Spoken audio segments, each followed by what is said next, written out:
Hello students, myself Professor A.B. Pomne from Residential Junior College Ahmednagar. Students, we have studied the meaning and definitions of economics, branches of economics, that is microeconomics and macroeconomics in detail in the first chapter, that is basic concepts in economics. Today we are going to start chapter number 2 entitled Money. This chapter is very interesting and important for your examination.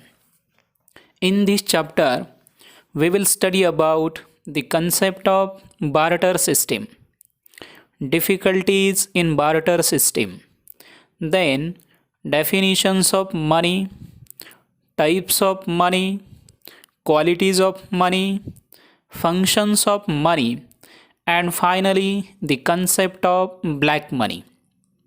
Okay guys, तो चलिए शुरुआत करते हैं chapter number 2 को, जिसका title है money यानी पैसा। सबसे पहले देखते हैं इस चैप्टर की introduction. Man is an intellectual animal. The invention of money is one of the important and fundamental invention out of various inventions in the world. Student, आपको पता है कि धरती पर लाखों करोड़ों जीव जंतु एनिमल्स नज़र आते हैं, लेकिन उन सभी एनिमल्स में मनुष्य प्राणी सबसे बुद्धिमान प्राणी है, इंटेलेक्चुअल एनिमल है। अपनी आवश्यकताएं पूरी करने के लिए मनुष्य ने विभिन्न चीज़ों का निर्माण अपने बुद्धि का इस्तेमाल करके ही किया है। मनी का इन्वेंशन इसके ही बुद्धि का आविष्कार है। पूरे विश्व में बहुत सारे इन्वेंशंस हुए हैं, उनमें पैसे की खोज एक महत्वपूर्ण और मूलभूत खोज मानी जाती है, क्योंकि आज without money we can't complete our necessities. Money plays a very crucial role in economic activities. Today economic activities are not possible without money. Once again, I repeat the sentence. Today, economic activities are not possible without money. इसलिए पैसे की खोज एक महत्वपूर्ण और मूलभूत खोज मानी जाती है। According to Crowther, there is a basic invention in each branch of knowledge. For example, invention of fire in science, invention of wheels in mechanical science. Student, Crowther के अनुसार नॉलेज के हर ब्रांच में बेसिक इन्वेंशन दिखाई देता है, जैसे कि science में फायर का इन्वेंशन, मैकेनिकल साइंस में व्हील्स का इन्वेंशन। इनका हम जिक्र कर सकते हैं। उसी प्रकार इकोनॉमिक्स के अंदर मनी का इन्वेंशन एक महत्वपूर्ण इन्वेंशन है, जिसके कारण मनुष्य के आर्थिक जीवन में, इकोनॉमिक लाइफ में रिवोल्यूशनरी चेंज यानी क्रांतिकारी बदलाव आया है। आज हम मनी के माध्यम से डिफरेंट गुड्स और सर्विसेज को खरीद सकते हैं या बेच सकते हैं और हमारी ज़रूरतें पूरी कर सकते हैं। आज मॉडर्न इकोनॉमी पैसे के ऊपर ही निर्भर है, डिपेंडेंट है। आज सर्कुलेशन में पैसा होने के कारण बार्टर सिस्टम यानी वस्तु विनिमय के अंदर जो डिफ़िकल्टीज थी वो कम हुई है। सो the concept of money is an important concept which has brought about a revolutionary change in the economic life of human beings. Various goods and services are bought and sold with the help of money to satisfy human wants. To satisfy human wants. Modern economy is dependent on money. Once again, I repeat the sentence. Modern economy is dependent on money. Modern economy is dependent on money. Money, which is in circulation today, was created to reduce the difficulties in barter system or barter exchange. Okay, students, now let us discuss the concept of barter system or barter exchange. When the barter system existed, इसका answer है the barter system existed before the introduction of money. In ancient times, people complete their necessities through barter system. So, what is barter system? और इसका answer है barter system refers to exchange of goods for goods. Once again, I repeat the definition. Barter system refers to exchange of goods for goods. To exchange of goods for goods. यानी वस्तु के बदले में वस्तु का विनिमय, इसे वस्तु विनिमय यानी बार्टर सिस्टम या बार्टर एक्सचेंज कहा जाता है। देखो स्टूडेंट, यहाँ दिए गए पिक्चर के अंदर हमें वस्तु विनिमय दिखाई दे रहा है। मछली पकड़ने वाला अपने पास की मछली सामने वाले को देकर उसके पास की वस्तु खुद को ले रहा है। इसे ही बार्टर एक्सचेंज कहा जाता है। In other words, system in which goods and services are directly exchanged for other goods and services is called as barter system. Once again, I repeat the definition. System in which goods and services are directly exchanged for other goods and services is called as barter system. For example, exchange of rice with cloth, exchange of grains with fish, etc. Student, आज भी हमें गाँवों में कुछ हद तक वस्तु विनिमय दिखाई देता है। किसान खेती के लिए जिन इक्विपमेंट्स की आवश्यकता होती है वो सुतार और लोहार से बनवा कर लेता है और उन इक्विपमेंट्स के बदले में किसान उनको अपने पास का अनाज देता है। इतना ही नहीं तो हर घर की औरत भी पुराने कपड़े देकर नए बर्तन लेती है। इसके साथ साथ ही छोटे बच्चे झड़े हुए बाल देकर गुब्बारे लेते हैं। इसे वस्तु विनिमय ही कहा जाता है। लेकिन आज की तुलना में प्राचीन काल में लोग वस्तु विनिमय के द्वारा अपनी सभी आवश्यकताएं पूरी करते थे। उस वक्त उनकी ज़रूरतें भी सिंपल और लिमिटेड थी। लेकिन जैसे जैसे मनुष्य विकसित होता चला गया वैसे वैसे उसकी ज़रूरतें बढ़ती चली गई और वस्तु के बदले में वस्तु या सेवा ए विनिमय मुश्किल बनता चला गया। And man started facing many difficulties in this barter system. Okay guys, अब चलो डिस्कस करते हैं डिफ़िकल्टीज इन बार्टर सिस्टम के बारे में। Barter system had mainly 5 difficulties.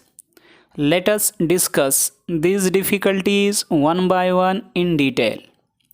First difficulty that is problem of double coincidence of wants, यानी आवश्यकताओं के दोहरे संयोग की समस्या या अभाव। स्टूडेंट, वस्तु विनिमय के अंदर वस्तु के बदले में वस्तु या सेवा ऐसी लेन देन होती है और इस विनिमय के लिए कम से कम दो व्यक्तियों का लेन देन के लिए तैयार होना आवश्यक होता है। अगर एक व्यक्ति अपनी वस्तु दूसरे व्यक्ति को देने के लिए तैयार है, लेकिन उस दूसरे व्यक्ति को उस चीज़ की आवश्यकता नहीं है, तो इस सिचुएशन में विनिमय नहीं होगा। ये सबसे बड़ी दिक्कत वस्तु विनिमय के अंदर थी। सो lack of double coincidence of wants was one of the major limitations of barter system.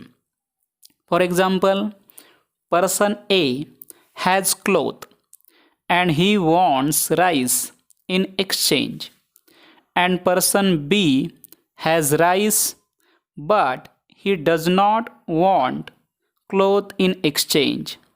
In this case, exchange between A and B would not take place as their wants do not coincide with each other.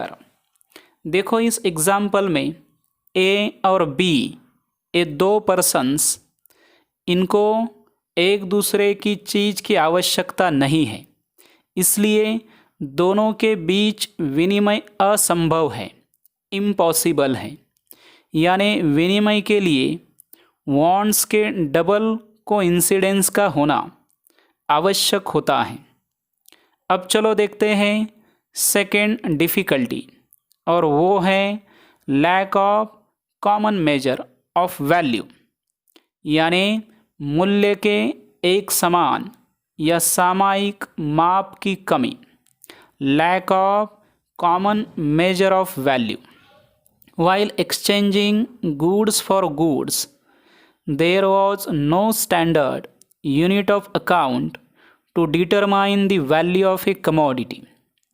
Exchange became difficult in the case of goods which could not be compared. For example, it was difficult to compare 2 liters of milk with 2 kilograms of rice. At the same time, it was difficult to compare certain units of a commodity with any service. Student, वस्तु विनिमय के अंदर वस्तु के मूल्य को सुनिश्चित करने वाला प्रमाणित मापक अवेलेबल नहीं था, और जब वस्तुओं का कंपैरिजन असंभव होता था तब उनका एक्सचेंज भी डिफ़िकल्ट बनता था। देखो इस एग्ज़ाम्पल में मिल्क का यूनिट ऑफ मेजरमेंट लीटर है और राइस का यूनिट ऑफ मेजरमेंट किलोग्राम है। दोनों का यूनिट ऑफ मेजरमेंट डिफरेंट होने के कारण इनका कंपैरिजन और एक्सचेंज डिफ़िकल्ट था। इसके साथ ही वस्तु के बदले में सेवा ए एक्सचेंज भी डिफ़िकल्ट था। So lack of common measure of value was one of the important difficulty of barter system. Okay student, अब चलो देखते हैं थर्ड डिफ़िकल्टी, और वो है difficulties in storage of goods, यानी वस्तुओं के संचयन की समस्या या कठिनाइयाँ। स्टूडेंट, फ्यूचर कंजम्पशन के लिए वस्तुओं का संचयन यानी स्टोरेज वस्तु विनिमय के अंदर आवश्यक था, लेकिन मिल्क, एग्स, फिश, वेजिटेबल आदि खराब होने वाले चीज़ों का फ्यूचर के लिए संचयन करना बहुत ही कठिन काम था। इसके अलावा जो हेवी और बल्की गुड्स होते हैं उनको स्टोर करने के लिए ज़्यादा स्पेस की जगह की आवश्यकता होती है, लेकिन वस्तु विनिमय के अंदर इस प्रकार के वस्तुओं का संचयन रिक्वायर्ड स्पेस के कमी के कारण डिफ़िकल्ट था। So it was necessary to store goods for future consumption. Sometimes, due to perishable nature of certain goods, it was difficult to store them for future. Perishable commodities like milk, eggs, fish, vegetable, etc. were difficult to store. Difficulties were also experienced due to lack of space required to store heavy and bulky goods. Okay, अब चलो देखते हैं fourth difficulty, और वो है इंडिविजिबिलिटी of certain goods, यानी कुछ वस्तुओं की अविभाज्यता या अखंडता। वस्तु विनिमय के अंदर प्राणी, पशु, घर, इनको छोटे छोटे पार्ट्स में, छोटे छोटे हिस्सों में डिवाइड करना इनकन्वीनियंट था, असुविधाजनक था। इसके कारण इस प्रकार के वस्तुओं का विनिमय करना डिफ़िकल्ट था, बहुत ही कठिन काम था। जिन चीज़ों के अंदर इंडिविजिबिलिटी यानी अविभाज्यता होती है, उनका एक्सचेंज आसान नहीं होता। In barter system it was inconvenient to divide animals, house etcetera into small parts, so it was difficult to fix proportion of one commodity in exchange for another commodity. For example, person A has a sack of wheat and he wants a goat in exchange. Person B has a goat and he wants only half a sack of wheat. Then it would be difficult to offer half of the goat. In this situation, exchange between the two commodities is impossible due to indivisible nature of goat, for it being a livestock. Okay student, अब चलो देखते हैं last की difficulty, और वो है problem of making deferred payments, यानी विलंबित भुगतान की समस्या। सबसे पहले देखते हैं what is deferred payments. What is deferred payments, और इसका आंसर है deferred payment means payments to be made in future. Deferred payments means payments to be made in future. Payments to be made in future. भविष्य में जो भुगतान किया जाता है उसे विलंबित भुगतान कहा जाता है। भविष्य में जो भुगतान किया जाता है, भविष्य में जो भुगतान किया जाता है उसे विलंबित भुगतान कहा जाता है। Repayment of loan was difficult due to exchange of commodities. For example, it was difficult to repay the perishable goods in the same condition in future, as well as when people used to borrow cattle, it was difficult to return the cattle in the same physical conditions after a certain number of years. यानी वस्तु विनिमय के अंदर loan की लेन then के लिए perishable goods का, animals का इस्तेमाल किया जाता था। इनके रूप में लोन लेना आसान था, लेकिन सेम कंडीशन में उनका फ्यूचर में रीपेमेंट करना डिफ़िकल्ट था। ये भी एक महत्वपूर्ण दुविधा, महत्वपूर्ण डिफ़िकल्टी बार्टर एक्सचेंज के अंदर थी। Thus, various difficulties under the barter system gave rise to money, and invention of money is one of the most fundamental invention. So, let us start the part of money.